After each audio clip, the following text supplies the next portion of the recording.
உங்கள் தந்திவன் தொலைக்காட்சியில் தெனாலிராமன் தினமும் மாலை 6 மணிக்கு காணத் தவறாதீர்கள்.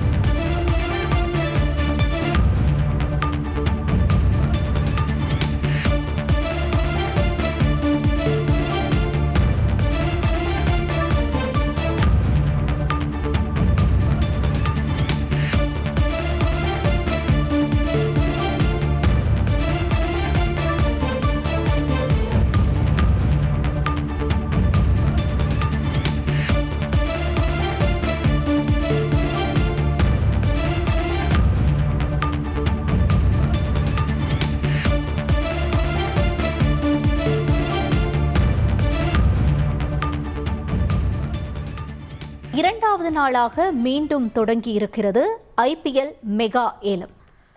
இதனைத் தொடர்ந்து தற்பொழுது கூடுதல் விவரங்களை வழங்க இணைகிறார் எமது செய்தியாளர் பாலாஜி. பாலாஜி வணக்கம்.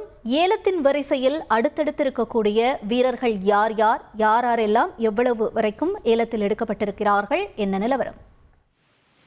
வணக்கம். சவுதி அரேபியாவின் ஜெட்டா நகரில் நடைபெற்று வரும் IPL ஏலத்தின் இரண்டாம் நாள் விறுவிறுப்பாக தற்போது நடைபெற்று வரும் சூழலில் இங்கிலாந்து ஆல்ரவுண்டர் சாம் கரனை சென்னை அணி ஏலம் எடுத்திருக்கிறது. இதன் மூலம் சென்னை அணியில் மீண்டும் சாம் கரன் இணைந்திருக்கிறார்.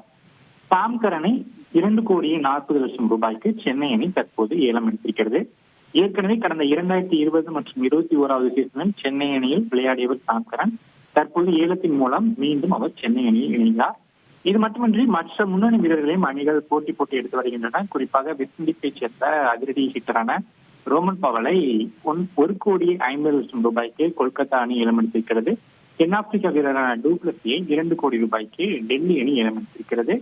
இதேபோல் தமிழகத்தைச் சேர்ந்த ஆல்ரவுண்டரான வாஷிங்டன் சுந்தரை 3,20,00,000 ரூபாய்க்கு குஜராத் அணி ஏலம் எடுத்திருக்கிறது. வாஷிங்டன் சுந்தரை ஏலம் எடுப்பதற்கு லக்னோ மற்றும் குஜராத் அணிகளிடையே கடும் போட்டி ஏற்பட்ட சூழலில் இறுதியாக 3,20,00,000 ரூபாய்க்கு அவரை ஏலம் எடுத்தது.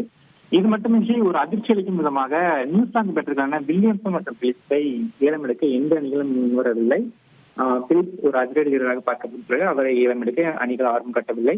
இதேபோல் இந்திய வீரரான ரஹானேவை ஏலம் எடுக்கும் எந்த அணியும் முன்வரவில்லை. மயங்க் அகர்வால், கிருத்தி ஷா மற்றும் பவுலர் ஷர்துல் தாக்கூர் உள்ளிட்டோரை ஏலம் எடுக்கும் அணிகள் முன்வரவில்லை. இத்தகைய இரண்டாவது நாள் ஏலம் விறுவிறுப்பாக நடைபெற்று வருகிறது. முழு விவரங்களுக்கு நன்றி பாலாஜி. உங்கள் தந்திவன் தொலைக்காட்சியில் தெனாலிராமன் தினமும் மாலை 6 மணிக்கு காணத் தவறாதீர்கள்.